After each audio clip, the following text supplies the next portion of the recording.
Welcome to the Legally Speaking podcast. You are now listening to season 7 of the show. I'm your host, Rob Hanna. This week, I'm delighted to be joined by Raymond Sun. Ray is a technology lawyer specializing in AI and is based in Sydney, Australia. Ray is also an app developer who's built and launched various software products, including an AI-enabled dance analyzer app, Sync Trainer, a browser extension for reviewing legislation, 𝐥𝐻𝐻, and a website that tracks AI regulatory developments around the world. Ray actively creates content on AI across YouTube and TikTok under his brand Techie_Ray and is recognized worldwide for his innovative application of AI in K-pop dance. Ray is also recognized as a top voice on AI regulation on LinkedIn. Ray recently won Australia's Lawyers Weekly 30 Under 30 Technology Lawyer of the Year Award 2023 for his work in AI within the Australian legal sector. So, a very big warm welcome, Ray.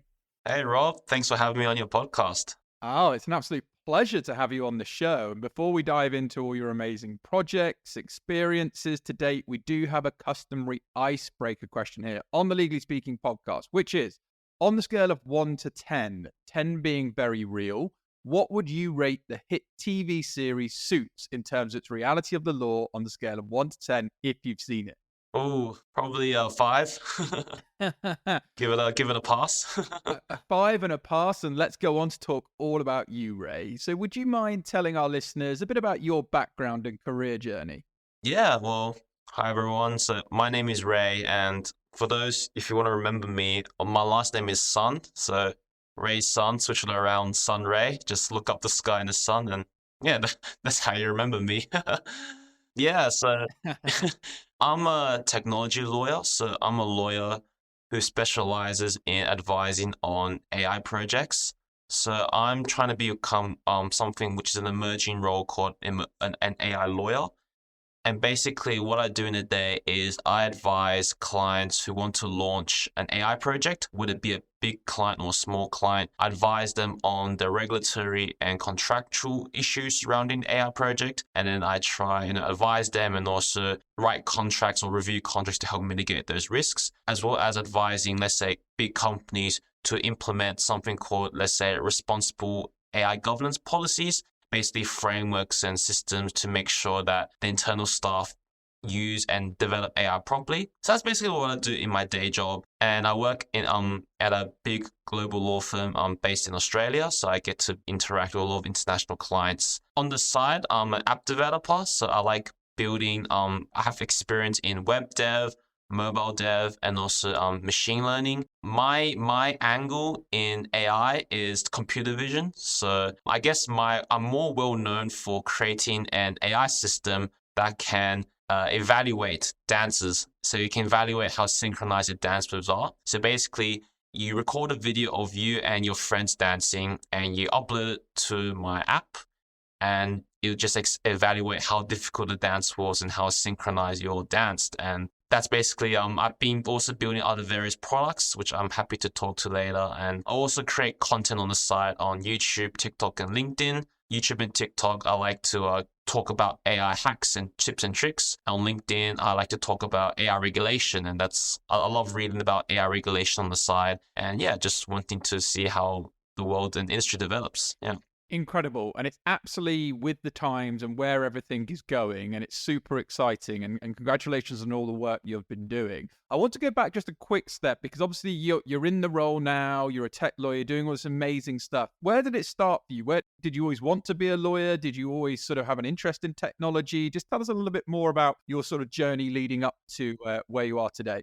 Yeah, it started when I was 6 years old. When I watched the first episode of Iron Man. Tony Stark and the Iron Man suit. It got me hooked into just robots in general. But I was more fascinated with the AI system that Tony Stark used, the Java system, basically his AI butler that automates everything in his home for him. And since then, I always wanted to do something in robotics or AI. Back then, I didn't know it was called AI. I just knew it was just somewhere around tech and machines. And fast forward to high school, I really loved playing computer games. My friends and I love playing computer games to the point that we wanted to create our own computer games. And to do so, you have to learn how to code. And so that was my motivation to learn programming. I learned like Java, Python, just so that I could build my own games. And I built quite a few games just as a hobby. So that was the programming bit. And yeah, I've considered whether I wanted to become like a software engineer or some tech person in the space. But at the same time, I was also developing an interest in law. Initially, I was hooked into watching detective shows like Detective Conan, Sherlock Holmes, stuff like that, as well as this really cool game called Ace Attorney, where you basically play as a lawyer, just doing arguments and doing like cool stuff. So that also got me interested in law. And so when it came down to deciding what I want to do for uni, it's quite a simplistic, I guess, decision-making process. But I thought, you can make tech and engineering a hobby, but it's really hard to make law a hobby. Like, unless you like reading judgments in your spare time, law's more of a career type of vocation. So that's why I decided to do law as a career and tech as a hobby. And I've been doing that since then. And initially, yeah, programming was more of a hobby. I never really expected it would, cross over to my career. But no, the direction I'm going towards tech law, I've noticed that even though I don't do a lot of programming in my lawyer job, the knowledge I have from programming allows me to be confident and be bold and just be comfortable with tackling technically difficult issues. And yeah, since then it's been a nice dual skill set that has helped, I guess, in my career so far. Yeah, and it's just fantastic listening to you, how you've been able to kind of combine your expertise in tech law with your passion for app development as well, and everything that you're sort of trying to do and educate others as well. I'm going to talk more about social media and the other platforms that you're creating and building. But just let's talk about some of the clients you advise in your current role. You touched on a bit of a typical day. Just give us a bit more of some of the client portfolio you're involved in advising. Yeah, so I advise a range of small to big clients, and they all come from various sectors and industries and also jurisdictions. So on the startup side, that's where I work a lot with small businesses who are trying to launch an AI service, some very innovative AI service, and often they have small budget. They want, very practical advice. What are the key risks they should look out for, and what risks they should mitigate over time? I advise them on that, and also help set up some of their preliminary fundamental documentation, whether it be their product terms, conditions, their privacy policies, stuff like that. So as a tech lawyer, I'm also in the privacy field. So that's also another area that I specialize in.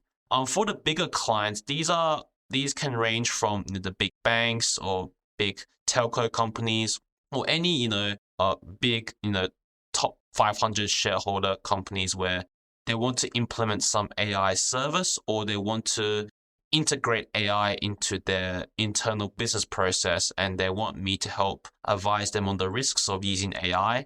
And, as I said before, help set up some governance frameworks, or companies who want to procure AI services, I help review the supply contracts for them, advise them what the risks are. I think that the top issues that they're most interested in, especially in the AI field, is IP, privacy, and consumer protection. These are often the issues that I talk to a lot, and also just the general contractual stuff like liability and indemnities, the good stuff like that. But yeah, that's basically the more detailed recount of what I do. So it's fair to say it's varied, it's busy, it's exciting, it's cutting edge. Oh yeah, it's fantastic. it is. It's very unpredictable. Yeah. Yeah, it's like a lot of variety. I don't really know. When people ask me what do you do in a day, I actually don't really know how to answer that question because every day feels very different, which I like. Yeah. Yeah, it keeps you on your toes, that's for sure. And talking of toes, you mentioned briefly before a little bit about your app, which I'm really excited to learn more about. So tell us more about your AI-enabled dance analyzer app called Sync Trainer. How did you come about creating it? Yeah. Well, I guess the genesis is that I'm also a dancer. I like to dance on the side. And prior to COVID, I regularly attended dance classes until COVID hit, and then there was a lockdown and no more classes. So I tried to learn dance off YouTube videos, but it just wasn't the same without a teacher. And at the same time, I was, continuing to develop my programming skills. And that was when I was, looking into machine learning. This was all before ChatGPT. So this was all before AI was really hyped up. So I was doing all this stuff purely for interest. And I was thinking, why not I create an AI system that teaches me dance, or more specifically, evaluates my dance moves. And that steered me into the direction of studying computer vision, pose estimation. It's all self-taught at that point, just watching videos, reading papers, just doing a lot of research, down the rabbit hole research, until like after a few months, I developed a algorithm that basically it analyzes the dance video you want to dance to. It then analyzes your cover dance video, compares the two videos and see how similar you dance to the original dancer, and it returns screenshots as to where you could improve upon. The thing that I think I was proud of was I vlogged my entire learning process. So as I was learning it, as I was building the program, I vlogged it. So I posted that vlog on my YouTube account, and it got quite a bit of traction. People thought it was a very creative use case of AI, until one person suggested that why not apply this algorithm to professional dancers, so actually evaluate professional dance videos. And that's where I decided to apply my algorithm to analyze K-pop dance groups. I'm also a huge K-pop fan. And the thing about K-pop dance is that they're all about synchronization. You watch a random K-pop dance video, synchronization is like the main thing they're doing. And so I applied my algorithm to those videos and basically produced a ranking system as to which K-pop group was the most synchronized. It got hugely viral in Asia, and it got millions of views on my YouTube. And that kind of kickstarted my YouTube journey and my content creation journey. And since then, like, I've just been making videos about AI and dance, and as well as other areas. At one point, I collaborated with a Japanese entertainment company to use my algorithm for one of their TV shows. Also, I worked with them. They had this AI analyzer system on their TV show, which was cool. And I got a lot of requests from viewers to because throughout this whole process, my system was private and proprietary, but I got a lot of requests from users to help have me analyze their dance videos. And that's when I thought, why not make my tool public? So that's why I got into mobile dev and creating a mobile phone version of my dance analyzer app, which is now called Sync Trainer.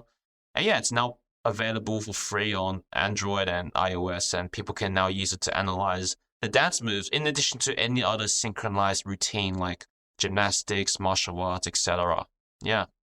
I think it's amazing, just absolutely amazing. Well done. And it doesn't stop there, because your browser extension, 𝐤𝐻, is designed to review legislation. So how did you come up with that idea, and how's it been received by legal professionals and policymakers? You probably picked up on the theme right now that I build apps to solve my personal problems first. So just the Sync Trainer, the whole origin was to solve my just personal dancing practice problems. Same story with 𝐤𝐻. It's just to solve my own, I guess, peeves. So as lawyers, you're constantly reviewing legislation.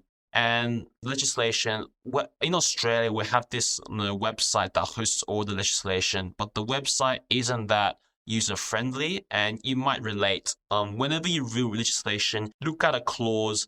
The clause contains, let's say, defined terms and cross-references. You have to scroll up and down the act to find those definitions and cross-references. So I thought, why not just create a browser extension that modifies the layout of the website so that when you click on a clause, it shows you all the definitions and cross-references on the side without you having to scroll up and down. Pretty simple idea. I was surprised that no one really built a tool for that, but I just did it. It helped me personally, and I thought, why not just launch it as a public tool for other colleagues to use? And yeah, that's how 𝐤𝐻 came about.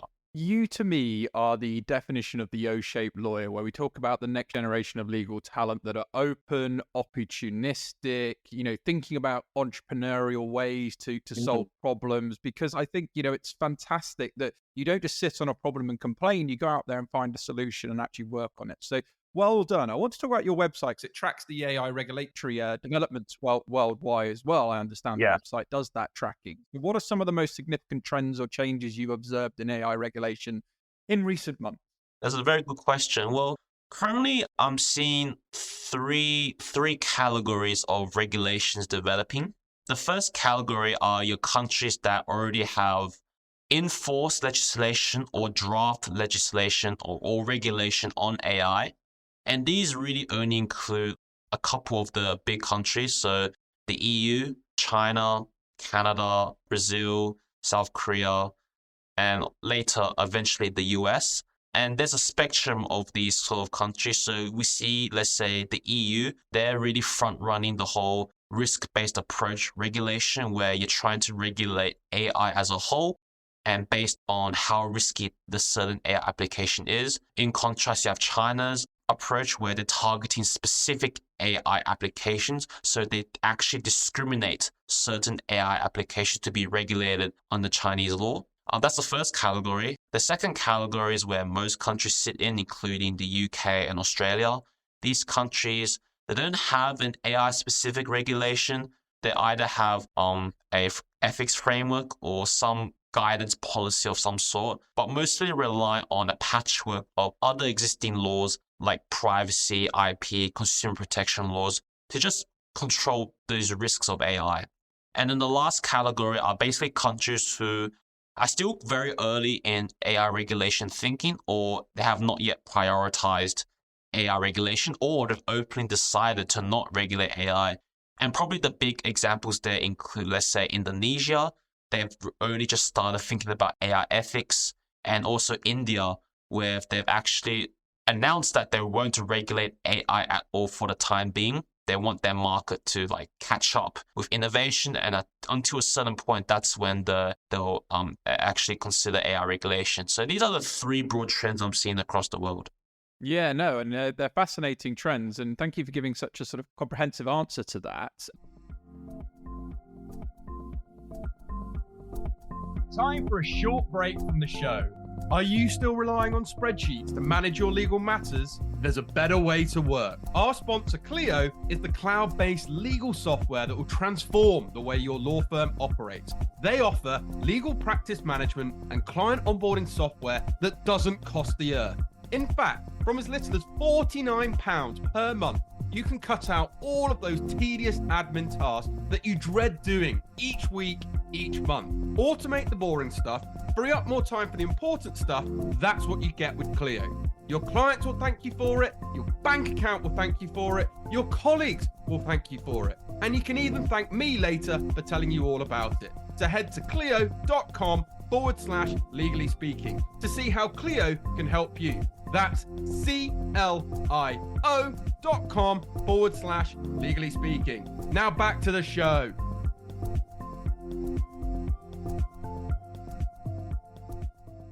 Let's talk about content, because you are a content creator. Create content on YouTube, TikTok, focusing particularly on AI under your brand techie_Ray.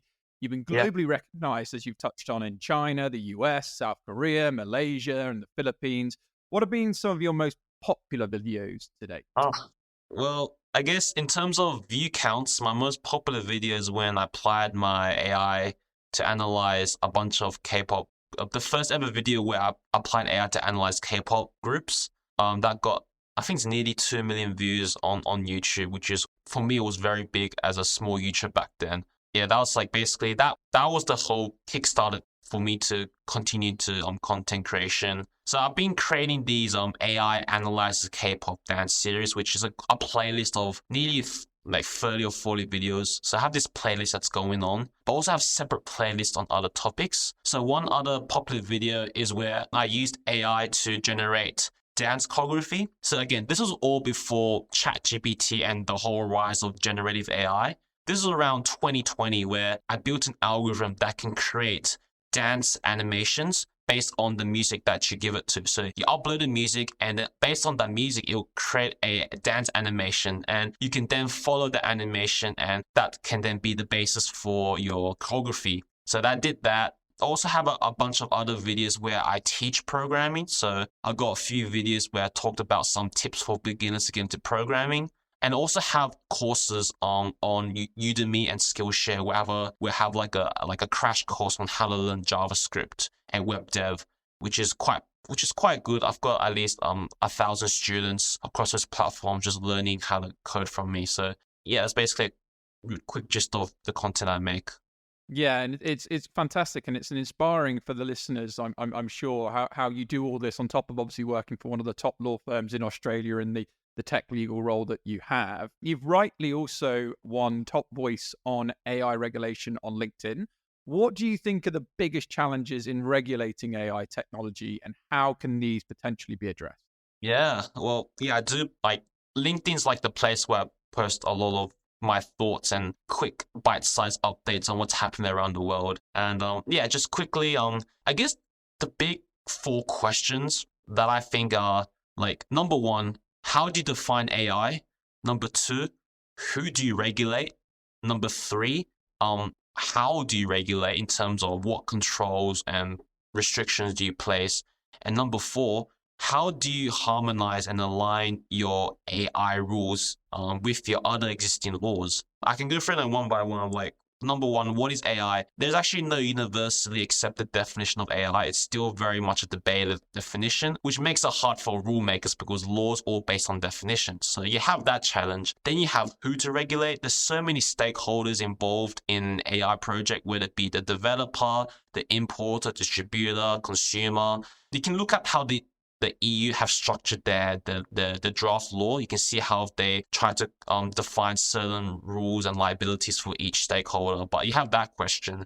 Then you have the second question of what rules and obligations to impose. Is it merely just imposing transparency or notice requirements on AI systems? Or do you actually go out to prohibit specific applications or have a licensing model, which is what the Americans are thinking of right now? And number 5, and the last one, like, how do you make sure your AI law doesn't cut across, undermine, or just contradict your other privacy laws, IP laws, and other relevant laws? So these are some 4 big universal questions that every country is trying to grapple with in the context of their own circumstances. So very complicated, yeah.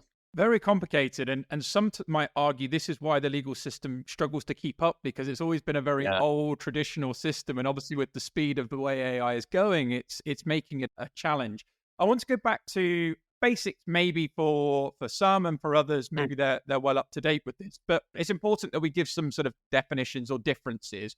What is the difference between AI and machine learning? Because I still think people get confused and don't quite understand the differences. And then when they hear things like language models, so just give us some clear differentiators because it's very important. Yeah. So just the quick answer is machine learning is a type of AI. So that's the quick answer. So AI, it's a broad umbrella term to really describe any machine that can perform tasks that normally require human intelligence. As I said before, it's a very much disputed definition, but that's generally the most common definition I've seen. But, that's a really broad definition. You could argue that any type of software or machine that does some sort of automation is AI because it does something that normally requires human intelligence. The term AI really started in the 1950s and also during the 1970s where we first started seeing computers automate some things. Really, that was the only form of automation that people knew. So that's why the AI term kind of was attributed to that. But since the 1990s, we saw the rise of like machine learning, which is basically any machine that can process data, learn patterns in that data, and create output or predictions based on that data. So basically data-driven machines, the key feature with machine learning is that the machine can learn. So it can learn from its outputs, learn from its mistakes and improve accordingly without being explicitly programmed to do so. And this was a big game changer compared to, let's say, other traditional rule-based systems or your other early forms of AI. And it's really machine learning that's the dominant poster boy for AI. And you mentioned other terms like generative AI, language models. These are just subsets of machine learning. So if you want extra terms, a subset of machine learning is deep learning, which is basically algorithms that simulate how the human brain works. It's structured in a similar way that a human brain is structured. And deep learning is basically widened the capabilities and functionalities of machines to be able to interpret images, interpret sound, etc. So wider range of media content that it can consume and process. And that's where generative AI comes in. Generative AI is basically deep learning that can create content like text, music, art, etc. And language models is basically one of the drivers behind this generative AI boom. So language model really just a fancy word for an algorithm that can process text and like plain text and natural language. So that's kind of a quick crash course of how these terms differentiate between each other. Yeah, no, and thank you again for giving such a comprehensive overview of those different terms. I think people will get a lot of value from that and simplifying it for us. Let's talk about Australia, because you're tuning in from over there. Australia is making significant strides in AI development. How do you see the future of AI in the Australian legal sector? Yeah, well, the Australia sector, you have to divide it into, let's say, research and development versus regulation versus, let's say, the skills talent pool. So in terms of research and development, Australia is okay. We're not number one, but we're also not last. Somewhere near the middle. But Australia is probably a thought leader on AI ethics and AI governance. So we'll think a lot about fairness, transparency, all that stuff. Australia is a leader in that sort of space. But in terms of the actual technological development, it's still very much US, China, Israel, Germany, Japan, those countries.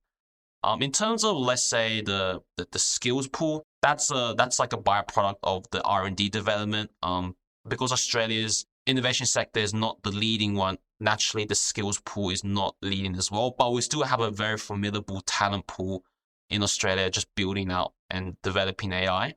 In terms of regulation, Australia is not ahead, but it's also not far behind. We're somewhere close to the UK and the US. The UK, US, Australia are quite similar at this stage. They've got some ethics framework in place.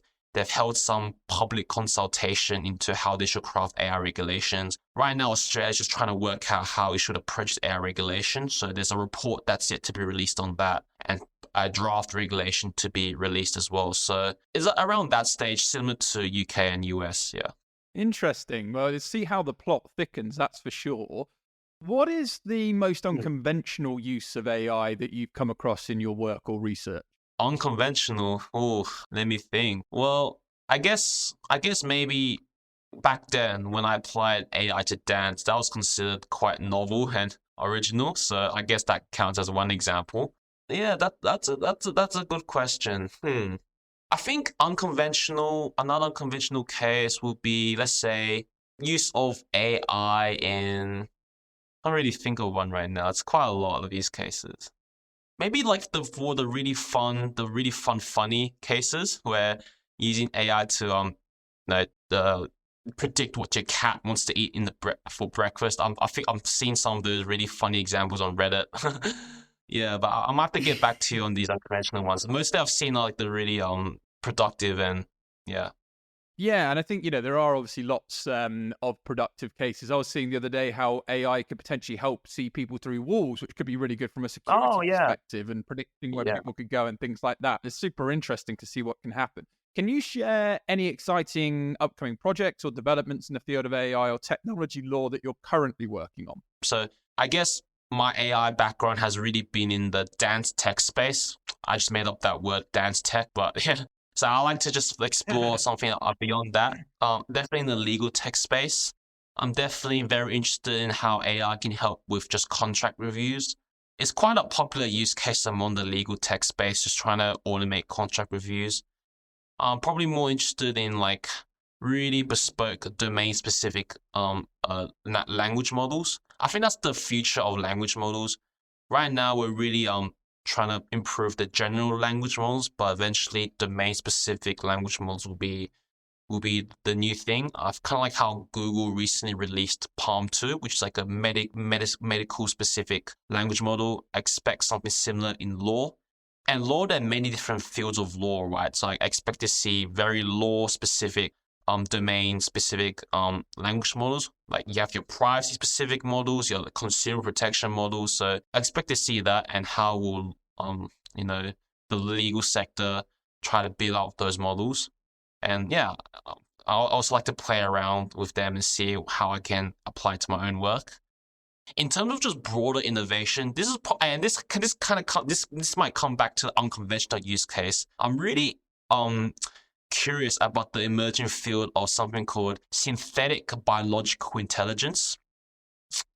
This is basically, it started in, well, right now, the most recent development was based in Melbourne, Australia, where a bunch of scientists use brain stem cells, so stem cells that are developed into brain cells. They've organized those brain cells in a certain way that resembles, let's say, a neural network, and they applied that brain matter and they trained it to let it play Pong. So this game, right? And through various iterations, it was able to learn how to play Pong.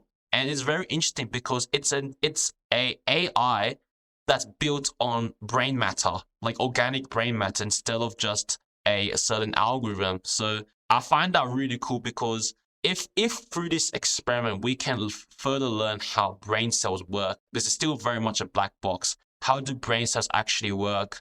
And if we can build more sophisticated systems based on these organic brain cells, that who knows? I'm speculating, but we might be able to uncover sentience and emotions in AI because we're working with organic brain matter. So that's something I'm really excited to see how it develops. That's super exciting, and it gets me thinking about, could we basically create our own digital twins, in theory? Oh, yeah. With things like that, which are already sort of a thing in business. I know a lot of tech entrepreneurs have created digital twins, but that can go to another level, particularly thinking of the human brain cells. That's incredible. How do you stay up to date, with the rapidly evolving world of AI? What are some resources or communities you'd recommend for people? Personally, I just like reading this. Like I procrastinate really by just looking up random AI news. So I feel like that kind of helps me keep up to date. But yeah, I have as a programmer myself, I'm always into automating things. So I do have a system. I have built a system that kind of feeds news to me. And I use that to update my LinkedIn or my AI regulation tracker.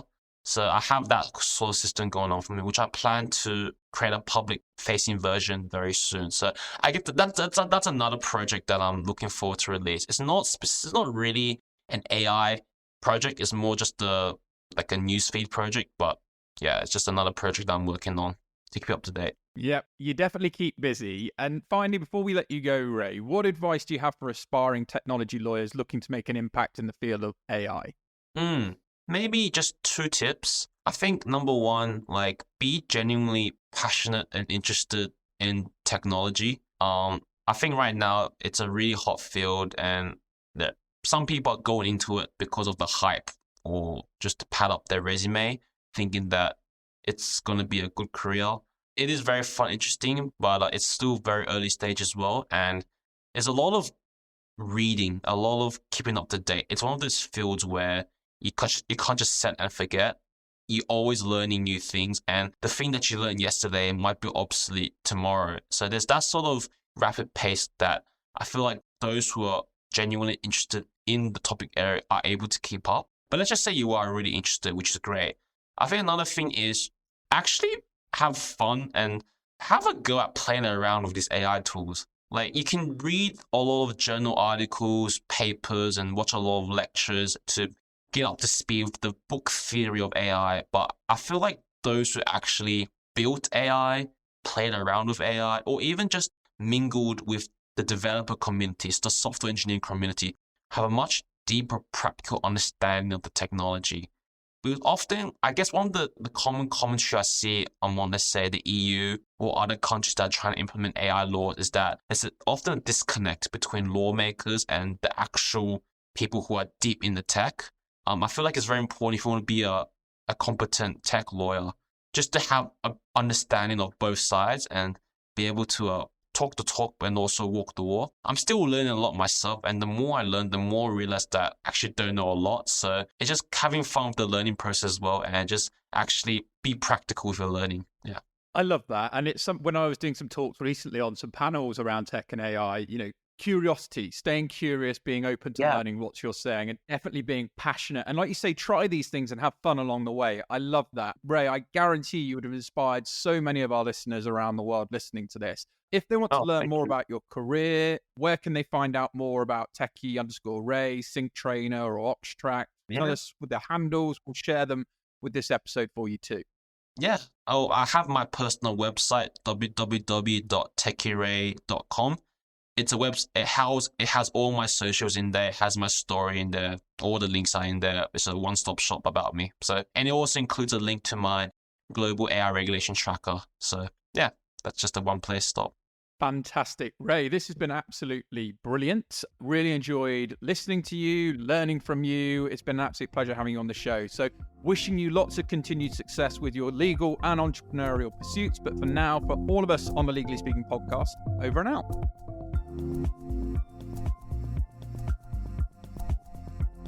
Thank you for listening to this week's episode. If you like the content here, why not check out our world-leading content and collaboration hub, the Legally Speaking Club, over on Discord. Go to our website, www.legallyspeakingpodcast.com, for the link to join our community there. Over and out.